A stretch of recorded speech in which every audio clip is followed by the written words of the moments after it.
Hello बच्चों, आप सभी को जय श्री राम। आप सभी का आपके अपने प्यारे YouTube channel Sandeep technical classes में स्वागत है। और हम कल क्या पढ़ रहे थे? अपने अनुच्छेद पढ़ रहे थे, मौलिक अधिकार पढ़ रहे थे हम। मौलिक अधिकार में हमारा भाग 1 कंप्लीट हो गया था। आज हम क्या पढ़ेंगे? भाग 2 पढ़ेंगे मौलिक अधिकार का।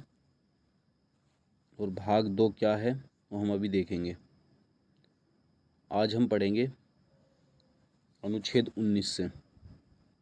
इससे अनुच्छेद 19 से स्वतंत्रता का अधिकार 19 से 22 होता है ये। और ये कहाँ से होगा हमारा स्टार्ट? यहाँ से। स्वतंत्रता का अधिकार अनुच्छेद 19 से 22 तक दिया गया है। और मूल संविधान में इसमें 7 प्रकार की स्वतंत्रताएं थीं। प्रेजेंट में 6 प्रकार की स्वतंत्रताएं हैं। मूल संविधान में कितनी थी? 7 प्रकार की थी। और वर्तमान में कितनी है? 6 प्रकार की स्वतंत्रताएं हैं।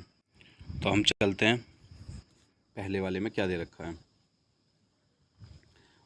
अनुच्छेद 19 में क्या है? मूल संविधान में 7 प्रकार की स्वतंत्रताएं थी परंतु वर्तमान में 6 प्रकार की स्वतंत्रताएं हैं। 19 के 1 में क्या? वाक स्वतंत्रता और विचार एवं अभिव्यक्ति की स्वतंत्रता, यानी कि स्वतंत्रता, बोलने भाषण का अधिकार। प्रेस, मीडिया एवं सिनेमा की स्वतंत्रता इसमें शामिल हैं। प्रेस, मीडिया एवं सिनेमा की स्वतंत्रता क्या है? इसी के अंतर्गत है 19 के 1 में। शांतिपूर्वक बिना हथियार के सम्मेलन, धारण, प्रदर्शन आदि करने का अधिकार। शांतिपूर्वक क्या है? बिना हथियार के सम्मेलन करना, धरना करना, प्रदर्शन आदि करने का अधिकार जो है वो 19 के 2 के अंतर्गत दिया गया है। 19 के 3 के अंतर्गत क्या दिया गया है? शांतिपूर्वक बिना हथियार के संघ बनाना, समुदाय बनाना, दल बनाना, संगठन बनाना व सहकारी समितियों का बनाने का अधिकार 19 के 3 में दिया गया है। 19 के 4 में क्या दिया गया है? भारत के सभी नागरिकों को पूरे देश में कहीं भी भ्रमण, भावागमन का अधिकार, यानी कि भ्रमण करने का और भावागमन करने का अधिकार 19 के 4 में दिया गया है। 19 के 5 में क्या दिया गया है? सभी नागरिकों को पूरे देश में कहीं भी स्थायी निवास का अधिकार 5 में, यानी कि निवास करेंगे, कहीं भी कर सकते हैं भारत के किसी भी कोने में। यह वर्तमान में खाली है। 19 के 6 में क्या है? यह वर्तमान में खाली है। मूल संविधान में इसमें संपत्ति का अधिकार दिया गया था, यानी कि ये निरस्त कर दिया गया है। और संपत्ति का अधिकार अब विधिक अधिकार बन गया है, जो 300 के क्या के अंतर्गत है। संपत्ति के अधिकार को ख़त्म कर दिया गया है। ठीक है। सभी नागरिकों को देश में कहीं पर भी व्यापार का अधिकार 19 के 7 में है। 19 के 7 में क्या है? भारत का कोई भी व्यक्ति पूरे भारत में कहीं पर भी व्यापार कर सकता है। ठीक है। अनुच्छेद 19 में क्या है? 6 प्रकार की स्वतंत्रता हैं। दोबारा देख लीजिए, मूल संविधान में 7 प्रकार की थी और अब कितनी है? 6 प्रकार की स्वतंत्रताएं हैं। 19 में 6 प्रकार की स्वतंत्रताएं। स्वतंत्रता का अधिकार 19 से 22 तक दिया गया है। 19 के 1 में वाक एवं अभिव्यक्ति की स्वतंत्रता। 19 के 2 में शांतिपूर्ण बिना हथियार के सम्मेलन का अधिकार दिया गया है। 19 के 3 में संघ एवं सहकारी समितियों का अधिकार दिया गया है। 19 के 4 में भारत के राज्य क्षेत्र में कहीं भी घूमने का अधिकार दिया गया है। यानी कि 19 के 4 में क्या है? भारत के राज्य क्षेत्र में कहीं भी घूमने का अधिकार जो है वो इसी के अंतर्गत दिया गया है। 19 से 5 में क्या है? 19 के 5 में क्या? भारत के राज्य क्षेत्र में कहीं भी निवास या फिर रहने का अधिकार और कोई भी वृत्ति का व्यापार 19 के 6 में दिया गया है। मूल संविधान में अनुच्छेद 19 में 7 अधिकार थे। कितने अधिकार थे? अभी ऊपर ही बताया था, 7 अधिकार थे। संपत्ति का अधिकार हटा दिया गया है 44वें कॉन्स्टिट्यूशन अमेंडमेंट के द्वारा। 44वां कॉन्स्टिट्यूशन अमेंडमेंट कब हुआ था? 1978 में हुआ था। 19 के 3 में क्या है? सहकारी समितियां हैं 97वें वाले अमेंडमेंट के द्वारा, जो 2011 में है। ठीक है, 2011 में जोड़ी गई थी। कब जोड़ी गई थी? 2011 में। हाँ तो बच्चों, आपातकाल, यानी कि इसमें निम्नलिखित परिस्थितियों में उपरोक्त सभी स्वतंत्रताएं छीनी जा सकती हैं। देखो कौन कौन से स्वतंत्रताएं छीनी जा सकती हैं और किस किस समय पे। आपातकाल लागू होने पर स्वतंत्रताएं छीनी जा सकती हैं। सेना, अर्धसैनिक बल तथा पुलिस कर्मियों के संबंध में आपातकाल छीनी जा सकती हैं। न्यायिक अवमानना के संबंध में क्या क्या छीनी जा सकती है? स्वतंत्रताएं छीनी जा सकती हैं, यानी कि जो न्यायिक अवमानना नहीं होगी। ठीक है। देश की एकता और अखंडता के विरुद्ध जब भी कभी बात आएगी तो स्वतंत्रता छीनी जाएगी। कानून एवं व्यवस्था के लिए भी स्वतंत्रता छीनी जा सकती है। अपराध की दोष सिद्धि के लिए, अपराध अनुच्छेद 20 में क्या है, अपराध की दोष सिद्धि के लिए, जैसे कि अपराध की दोष सिद्धि के संबंध में अधिकार 20 के 1 में क्या है, प्रचलित कानून के अनुसार। 20 के 2 में क्या है, अब एक अपराध एक सत्र का प्रावधान, या फिर 20 के 3 में क्या है, आत्म आरोपण वर्जित है, स्वयं के खिलाफ गवाही मान्य नहीं होगी। स्वयं के खिलाफ क्या नहीं होगी, गवाही जो होगी वो मान्य नहीं होगी। 20 के 3 के अनुसार ये चीज़ें दी गई हैं। आरोपण वर्जित है और स्वयं के खिलाफ क्या नहीं होगी, गवाही क्या नहीं होगी, मान्य नहीं होगी। आई बात समझ में। उसके पश्चात क्या है, 20 के अनुच्छेद 20 में क्या, अपराध की दोष सिद्धि के संबंध में अधिकार प्रचलित कानून के अनुसार और एक अपराध एक सत्रह का प्रावधान। 20 के 3 में आत्म आरोपण वर्जित है, स्वयं के खिलाफ गवाही मान्य नहीं होगी। ठीक है, स्वयं के खिलाफ क्या नहीं होगी, गवाही मान्य नहीं होगी। यानी कि अगर तुम अपने खिलाफ कुछ सद बोल रहे हो, वो क्या, गवाही कभी भी मान्य नहीं होगी। अनुच्छेद 20 में क्या, अपराध के लिए दोष सिद्धि के संबंध में संरक्षण किस तरीके से है, तो देखते हैं किस तरीके से है। कोई व्यक्ति तब तक दोषी नहीं ठहराया जाएगा जब तक उसे किसी विधि या अतिक्रमण ना किया हो। यानी कि उसे जब तक दोषी सिद्ध नहीं किया जाएगा जब तक उसने विधि का अतिक्रमण ना हो किया गया हो, यानी कि विधि के द्वारा उसका कोई ऐसा अतिक्रमण ना किया गया हो अनुच्छेद 20 के अनुसार, उसे जब तक दोषी नहीं ठहराया जाएगा। जैसे अपराध की वजह से सज़ा दी जाएगी, जो अपराध किए गए समय पर सज़ा लागू होगी।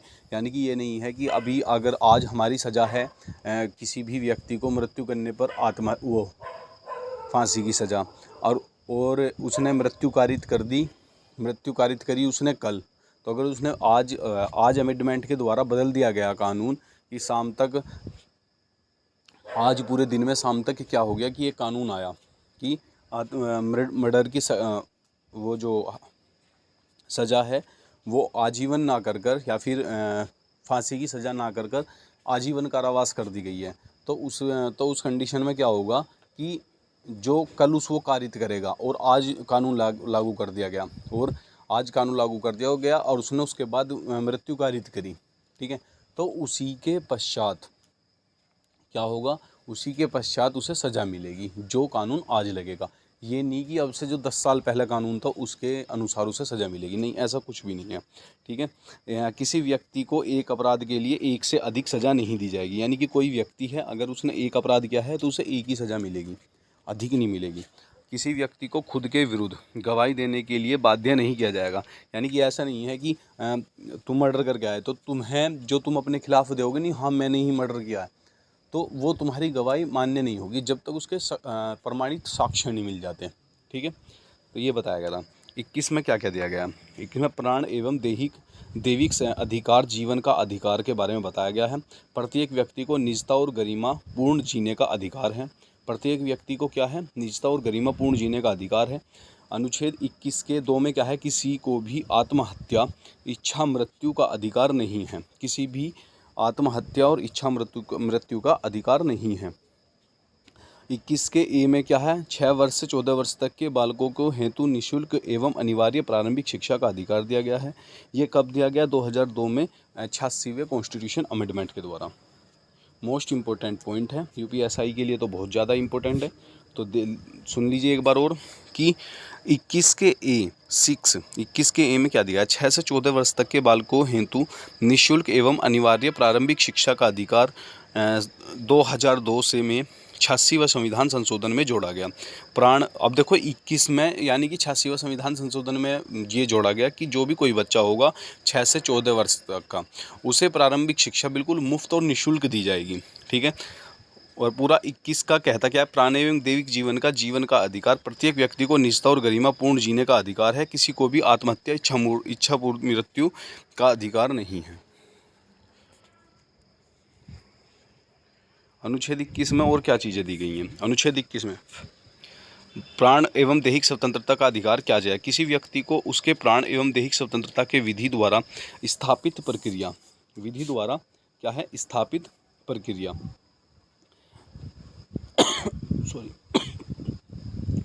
किसी व्यक्ति को उसके प्राण एवं दैहिक स्वतंत्रता के विरुद्ध से विधि द्वारा स्थापित प्रक्रिया के द्वारा वंचित किया जा सकता है। विधि द्वारा स्थापित प्रक्रिया भारत में होगी विधि की विधिवत्ता प्रक्रिया अमेरिका में होगी। अनुच्छेद 21 के ए के अनुसार शिक्षा का अधिकार दिया गया है।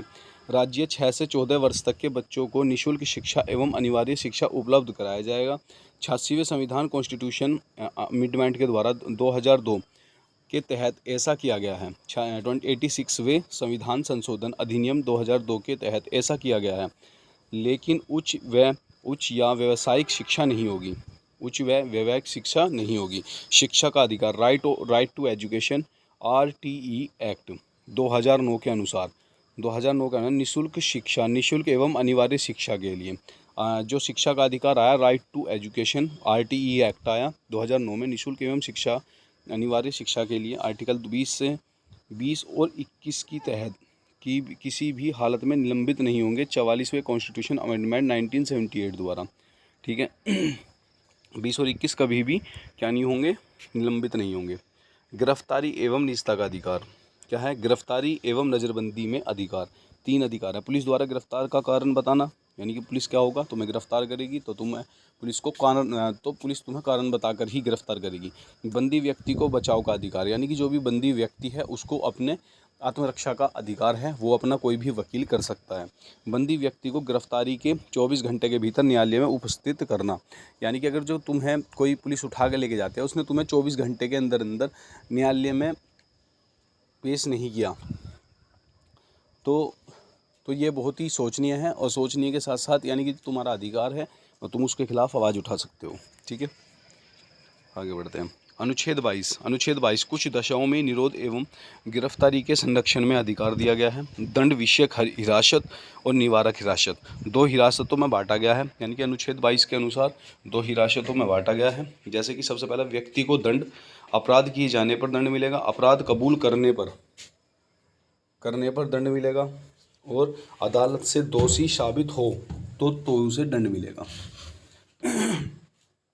शक के आधार पर गिरफ्तार अपराध से पहले, यानी कि अपराध से पहले जो शक के आधार पर गिरफ्तार किया जाएगा उसके बारे में क्या है? व्यक्ति की हिरासत 3 महीने से ज़्यादा नहीं होगी, यानी कि अगर शक के आधार पर किसी को गिरफ्तार कर रखा है और उसके खिलाफ कोई साक्ष्य नहीं मिले तो 3 महीने के अंदर अंदर वो छोड़ना पड़ेगा। 3 महीने के बाद सलाहकार बोर्ड सज़ा बढ़ा सकते हैं, यानी कि सज़ा बढ़ा सकता है। कौन सलाहकार बोर्ड कौन होता है? हाई कोर्ट के जज, ठीक है।